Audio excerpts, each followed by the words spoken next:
चांदवड ITIचा ढिसाळ कारभार समोर आलेला आहे। विद्यार्थ्यांचे सामान चोरीला जातंय, सुरक्षा व्यवस्था वाऱ्यावरती आहे। वसतिगृहाच्या दुरावस्थेमुळे विद्यार्थ्यांना याचा नाहक मनस्ताप सहन करावा लागतोय। चांदवड तालुक्यातील शासकीय औद्योगिक प्रशिक्षण संस्थेमध्ये सध्या ढिसाळ कारभार हा सुरू आहे। विद्यार्थ्यांच्या सुरक्षेसाठी तैनात असलेले सुरक्षा रक्षक आणि बसवलेले CCTV कॅमेरे केवळ शोभेच्या बाहुल्या बनलेले आहेत, असाही आरोप इथल्या विद्यार्थ्यांनी केलाय। इथला आढावा घेतलाय आमचे प्रतिनिधी संतोष खताळ यांनी। पाहूया। सर काय सांगाल, ही जी चोरी गेली आहे ही कशी घटना घडली?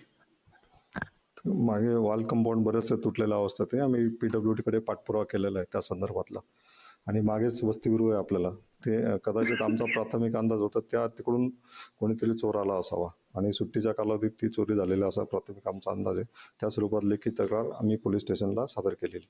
या ठिकाणी मोठ्या प्रमाणावर आपण जे बघितलं तर जी वसतिगृह आहे फार झाडे उगली, स्वच्छता नाही। मेंटेनन्ससाठी आम्ही वरिष्ठ कार्यालयाकडे पाठपुरावा केलेला आहे। वरिष्ठ कार्यालय पाठपुरावा त्यांनी त्या निधी उपलब्ध झाला तर आम्ही मेंटेनन्स करू शकतो। काही विद्यार्थ्यांशी बोललो, इथं झाडे देखील कट झाल्याचे झाडं कट केलेली नाहीये। MECB कडून आम्ही वारंवार पाठपुरावा केला। जय महाराजसाठी संतोष खताळ, नाशिक, चांदवड।